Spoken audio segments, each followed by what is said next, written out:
Okay guys, I am going to make one more video about the aggressive cultivator. We're working in a cornfield here, and I'll try and draw all the points together. The reality is, with the spray situation and the time of year, I'm just swamped. Our planting window was relatively tight, and so I cultivate in the morning and mow at noon, combine early afternoon, and finish the day baling. We're just running every which way. But anyway, back to the aggressive cultivator. So you can see what our weed is out here in this bottom. It's morning glory. It is catching on the shanks. This is the cultivator with the 18-inch tall aggressive, what I call the aggressive shanks. It has 7-inch sweeps on the center, and then it has 7s on the rank in front of that. And then that front rank, it has 4-inch sweeps, and it's set with a 14-inch row gap. And so I haven't done my end rows yet here because I need to see these tire tracks in the tall corn so I can keep moving.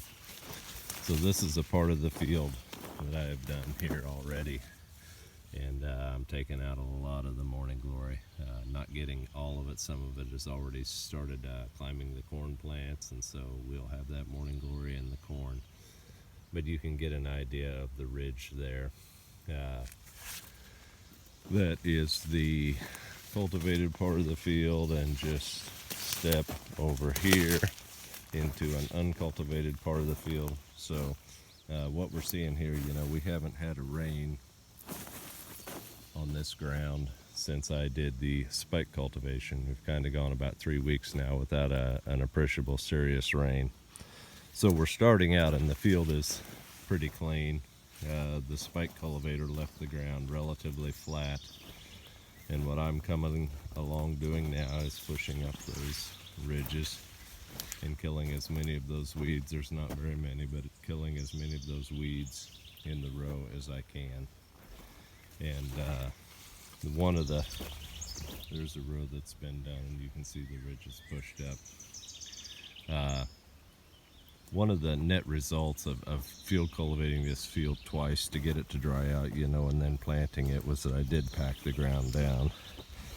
And so the cultivator is having a hard time moving dirt here.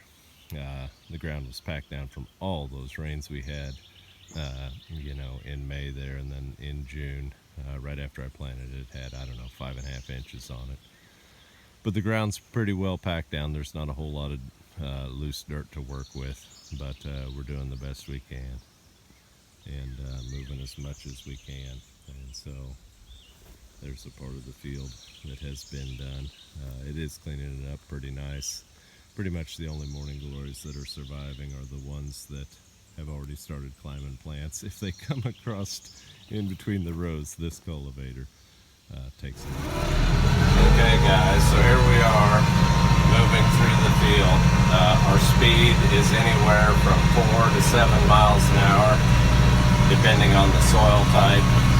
And one thing I perhaps forgot to mention, Deborah was with me when we did the last aggressive corn cultivation. So I'm filming now. I don't look back. If you look back at these higher cultivation speeds, by the time you get turned around, I don't care how good of a driver you are, you will have wiped out corn.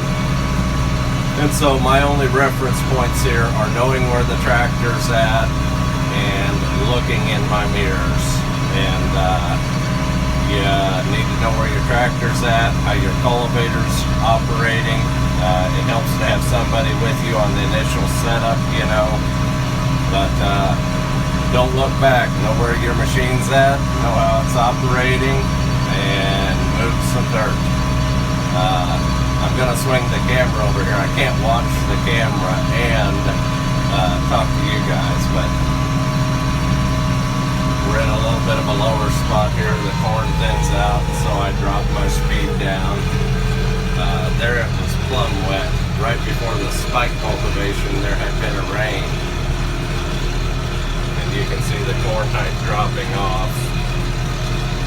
And as soon as we get through that drain, the ground starts to dry out again, and off we are going again.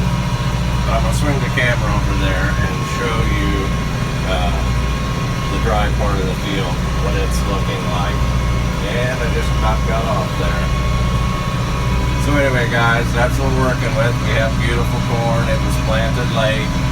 The cutworms did work on it and bend the stand a little bit.